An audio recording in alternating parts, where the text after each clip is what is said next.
হঠাৎ করে জীবনে একটা ঝড় এসে পুরো জীবনটাকেই পাল্টে দিল। ভেবেছিলাম কি, আর হয়েছে কি, নিজের ভালোবাসার মানুষটিও আমাকে বিশ্বাস করলো না। ও হ্যাঁ, আপনাদের পরিচয়টা দিয়ে নেই, আমি নুসরাত। আর আমি যাকে ভালোবাসি তার নাম নীল। আমি আমার বাবা মায়ের একমাত্র সন্তান। এবার আসি মূল কথায়। কয়েকদিন আগের কথা। নীল ছেলেটাকে অসম্ভব ভালোবাসতাম আমি, সেও ভালোবাসত। সুখেই চলছিল দিনগুলো। কিন্তু কথায় আছে না, বেশি সুখ সহে না, তেমনটাই হয়েছে আমার সাথে। একদিন কলেজ থেকে বাড়ি ফিরছিলাম। কলেজে প্রোগ্রাম থাকার কারণে সন্ধ্যা হয়ে গিয়েছিল। তার মাঝে ঝুম বৃষ্টি। কোনো রিকশাই খুঁজে পাচ্ছিলাম না, তাই রাস্তায় দাঁড়িয়েছিলাম। হঠাৎ অজানা এক ব্যক্তি আমার সামনে এসে গাড়িটা ব্রেক করে আর বলে, আমি কি আপনাকে কোনোভাবে সাহায্য করতে পারি? কিছু সময় অবাক হয়ে চেয়ে রইলাম, কারণ উনি কথাটি বলছিলেন নিচের দিকে তাকিয়ে।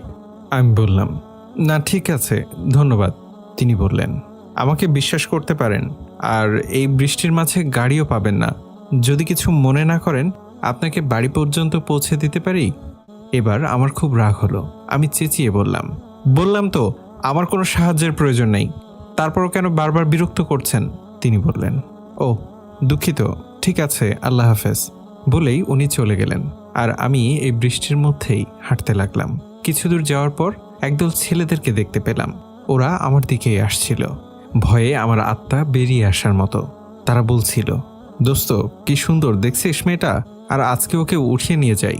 অন্যরা বলল, ওকে দোস্ত, চলো সবাই। এটা শোনার পর আমি প্রাণপণে দৌড়াতে লাগলাম। ছেলেগুলো আমার পেছনে দৌড়ানো শুরু করলো। আমি দৌড়াতে দৌড়াতে হঠাৎ একটা গাড়ির সাথে বাড়ি খেয়ে পড়লাম। তারপর আর কিছু মনে নেই। যখন আমি চোখ খুললাম, দেখলাম আমি বিছানায় শুয়ে আছি। চারিদিকে চোখ বুলিয়ে যা বুঝতে পারলাম, এটা তো আমার ঘর না। তখনই মনে পড়ে গেল, আমাকে তো একদল ছেলেরা ধাওয়া করেছিল। তাহলে আমি এখানে কি করে? এইসব ভাবতে ভাবতে হঠাৎ চোখ গেল আমার সামনে। একজন বয়স্ক মহিলা সোফায় বসে ঝিমোচ্ছে। আর তখনই আমি দিলাম চিৎকার। আমার চিৎকারে মহিলাটি ধরফড়িয়ে উঠল, আর আমি ভয়ে শেষ। এই কোথায় আসলাম আমি, আর কি করে আসলাম? আমার চিৎকারে আরো কে যেন দৌড়ে আসলো। ভালো করে খেয়াল করে দেখলাম, আরে এই তো সেই অজানা লোকটি। আমি বললাম, আমি এখানে কি করে আসলাম? উনি মাথা নিচু করে সালাম দিলেন, আসসালামু আলাইকুম। কি হয়েছে আপনার? আমি বললাম, আমি এখানে কি করে আসলাম, আর ইনি বা কে? ওই মহিলাটিকে উদ্দেশ্য করে বললাম। তারপর তিনি বললেন, ইনি আমার মা, আর আপনি দৌড়াতে দৌড়াতে আমার গাড়ির সামনে এসে পড়েছিলেন, তাই আপনাকে আমার বাড়িতে নিয়ে আসলাম। মা, আপনি ওনাকে ফ্রেশ করে কিছু খাইয়ে দিন, উনি অনেক দুর্বল। তিনার মা বললেন, আচ্ছা বাবা, আমি খাইয়ে দিব নে। তোর কি কোনো কাজ আছে বাবা ইমন? আমি বুঝলাম, ও ওনার নাম তাহলে ইমন। একটা জিনিস ভেবে পাই না, উনি একবারের জন্য আমার দিকে তাকালেন না। সবসময় মাথা নিচু করে কথা বলেন কেন? ওনার কি কোনো সমস্যা আছে নাকি? মনে মনে নুসরাত কথাগুলো বলছে। তখনই উনি বললেন, হ্যাঁ মা, আমার কিছু কাজ ছিল অফিসে, তাই যেতে হচ্ছে। চিন্তা করবেন না, আমি তাড়াতাড়ি ফিরব। তখন আমি বললাম, প্লিজ আমাকে বাসায় দিয়ে আসুন, দেখুন আমি সুস্থ আছি। ইমনের মা বললেন, না মা, তোমার এখন বিশ্রাম নেওয়া প্রয়োজন, তুমি একটু বিশ্রাম নাও, কাল সকালেই ইমন তোমাকে দিয়ে আসবে মা। ইমন বলল, হ্যাঁ আপনি বরং বিশ্রাম নিন, আর কালকেই আপনাকে বাড়ি দিয়ে আসবো। আমার আর কি বলার। আমি বললাম, জি ঠিক আছে, আল্লাহ হাফেজ বলেই উনি বেরিয়ে গেলেন। ইমনের মা বলল, আচ্ছা মা, তুমি বিশ্রাম নাও, আমি তোমার জন্য খাবার নিয়ে আসছি। আমি বললাম, না আন্টি, আপনি কেন কষ্ট করবেন, আমার খিদে নেই, প্লিজ, এমনিতে অনেক সাহায্য করেছেন, আর না। তিনি বললেন, না মা, এটা কেমন কথা? তুমি অসুস্থ, খাবার খেয়ে ওষুধটা খেতে হবে, আমি আসছি। এই বলে তিনি চলে গেলেন। আমি ঘুরে ঘুরে পুরো ঘরটা দেখছি। অনেক সুন্দর করে সাজানো গোছানো, খুব সাধারণ একটি রুম, খুবই সাধারণ। রুমে একটা বেড, একটা টেবিল, সোফা, আর এ তো দেখি বইয়ের দোকান। এত বই, বইগুলো ভালোভাবে গিয়ে লক্ষ্য করলাম, সবগুলো ইসলামিক বই। আমি কিছুটা অবাক হলাম, এখনকার যুগে কি কেউ এইরকম ইসলামিক বই পড়ে? ওনার কথা বলার ভঙ্গিও অনেক নম্র ও শান্ত।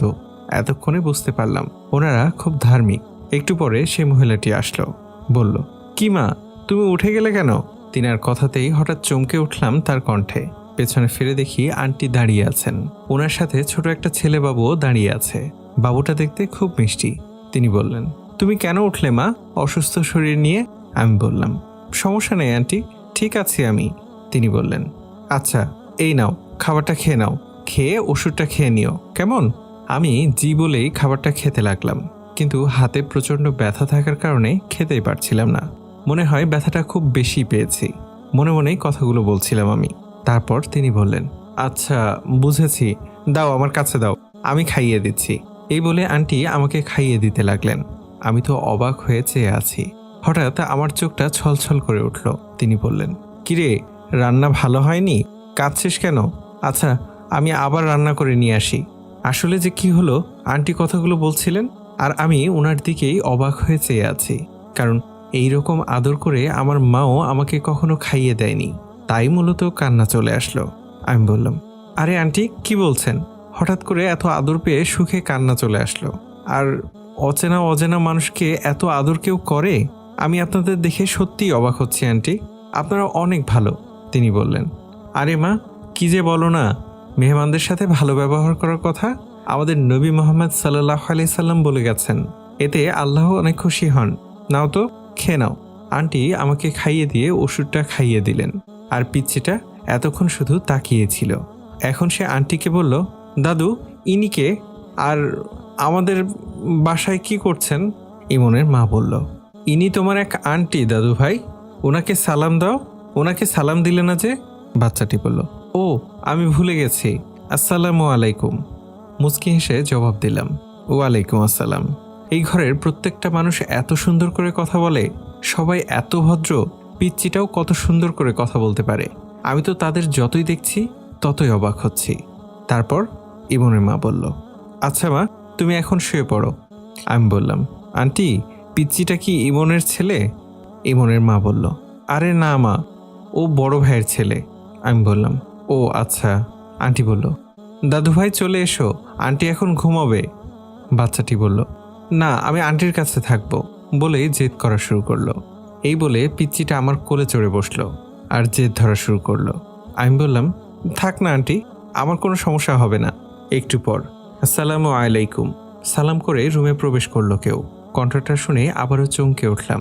তিনি বলতে লাগলেন, আরে কি বলেন আপনি? ও অনেক দুষ্টু, বিরক্ত করবে আপনাকে, ঘুমোতে দিবে না। বাবু চলে এসো বাবা। দেখলাম একজন মেয়ে দাঁড়িয়ে, খুব সুন্দর, চেহারাটা এত মায়াবী।